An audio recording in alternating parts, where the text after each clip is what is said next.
Okay, so we're back with part two, and we're going to get into some examples, right? So first, I want to, right? So we talked about the hypotheses being different, right? It's mostly in words, or we can make it in symbols, as you'll see. Conditions are a little bit different. Obviously, we have our name, right? New name, and then the other would be the statistic, right? So when we find the chi-squared statistic, that is going to be the sum, right, of the observed minus the expected squared divided by the expected. Okay, so that is actually on the formula sheet. If you look on the front, I'll show you this, right on the very bottom. Chi-squared statistic, right? Sum of observed minus expected squared over expected. Kind of where it gets its name with being squared. All right, so that's on the formula sheet. And degrees of freedom in this case for the chi-squared goodness of fit. Degrees of freedom is the number of categories minus 1, right? Not the size of the sample. Number of categories minus 1. All right, and that would be your degrees of freedom. So again, you have the sum, and we'll say this is O minus E squared over E. That would be your statistic.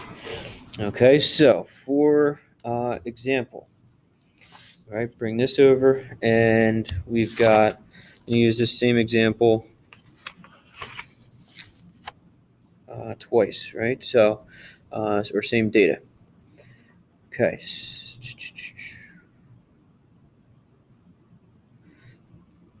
Right, Hershey's makes Reese's Pieces. Claims, right? So this is one of those ones that would fall under. It's not an equal proportion, as I said.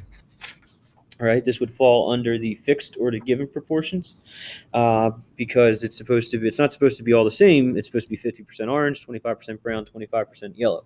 So that's what it's supposed to do. And then this is what we found. We took a random sample of 80. There are your results, and you can write your hypotheses and things like that. So for part A, state the hypotheses.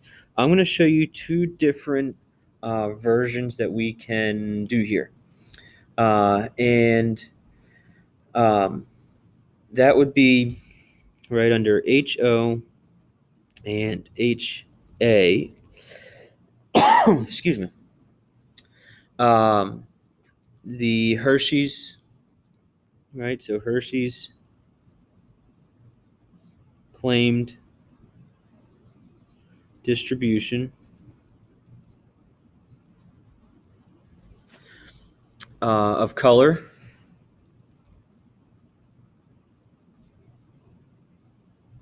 colors is correct, right? And Hershey's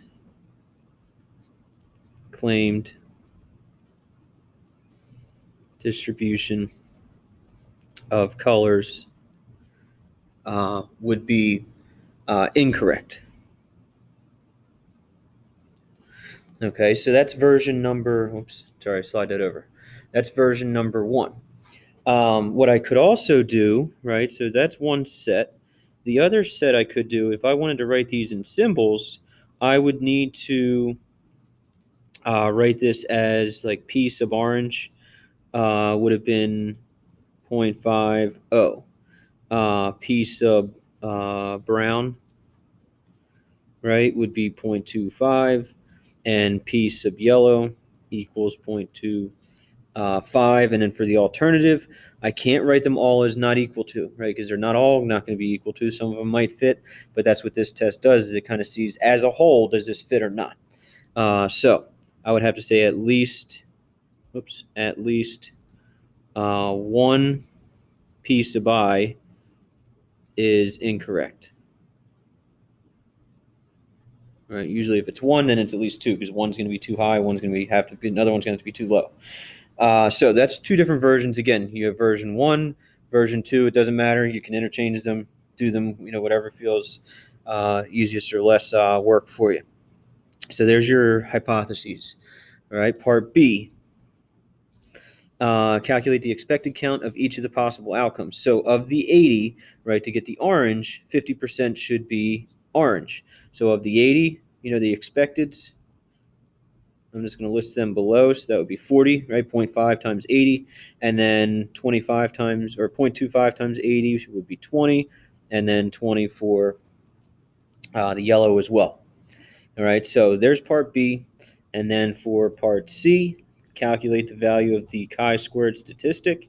That I'm going to take from I'm going to take observed minus expected. So these are the observed counts, right? Whatever was in the sample, these are what we're expecting, right? So 31 minus 40 squared over 40 plus 22 minus 20 squared over 20 plus 27 minus 20 squared over 20, right? And add all of that up, you get a chi-squared statistic of, what do we got? 4.675. Okay, and that would be the chi-squared statistic. So don't get concerned that it's high, that these do get very, very large, very, very fast. It's not like Z's or T's where you get to a 4 and you start worrying. Chi-squareds do get very large, especially with a smaller degrees of freedom. Okay, so moving on, you would have your p-values. And with the p-values, these are always going to be, when you notice on your chart here, uh, the chart actually gives, these, here's your degree, your tail probability. So that's the probability to the tail, degrees of freedom, and it gives you chi-squareds if you had to go that way. So for the p-values, I'm going to show you two different ways to get the p-value.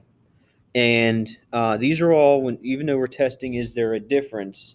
You're actually using, if you're finding the area under the curve, it's always the area to the right, right? So the p-value is always area to the right of whatever your chi-squared. Right, so it's area to the right of the chi-squared statistic. So I'm trying to find area to the right of that. So this is really the probability that chi-squared is greater than 4.675. Okay, sorry about that. So in the calculator, right, if I want to do that, if you go into your distributions again, so second, and go under vars, right, where we did before. If you go down to number 8, you'll see a chi-squared good CDF. Lower, always leave that as 0, right? It's and then the upper, so 4.675 degrees of freedom here. So I had 1, 2, 3 categories. So my degrees of freedom would be 2, and degrees of freedom 2, and that would be 1 minus 0.9034, and we end up with 0.0966.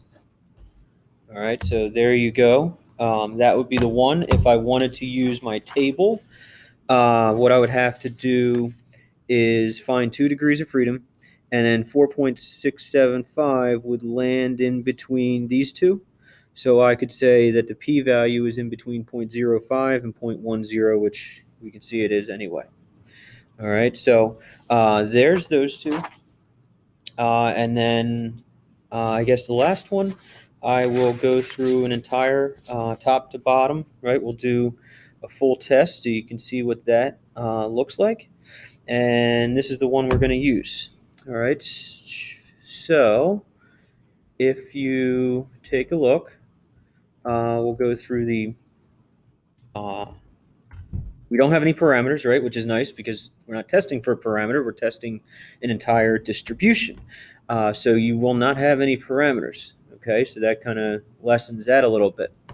But for your HO, right, so instead of phantoms, I guess we have hantoms, take out the P, so there's no parameter. And with this, right, if you read through, we're expecting all of the number of students to be the same throughout the week, right? So here, right there, it's uniformly distributed. So I can say in words, the distribution or number of students leaving campus, right? So number of students leaving campus for lunch is uniformly distributed, right? Uniformly meaning they're all about the same. Okay, and then for HA, I can write that the number of students leaving campus for lunch is not uniformly distributed. Okay, the other versions, right? So I'll just kind of put the other versions here. If I put HO, I could write all P sub I. There's 1, 2, 3, 4, 5. They're all supposed to be 1/5, right? So all P sub I should be 0.2. Or I can write it as the alternative would be at least 1 P sub I doesn't equal 0.2. Okay, so that's the alternative. Again, you don't need both. You only need one or the other. Conditions, right? So it says a random sample of 100, right? So random sample of 100, 10%, right? There's got to be more than 1,000 students, right? So more than 1,000 students at the school. Right, I believe it says it's a very large high school, so there's more than 1,000 students. And then thirdly, the expected counts.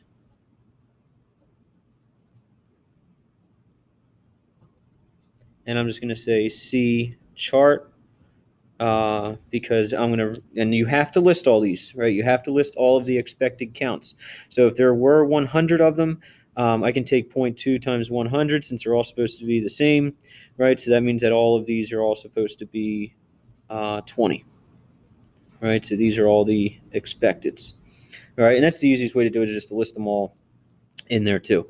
So there's your H, there's your A, your right. So if you're looking at phantoms,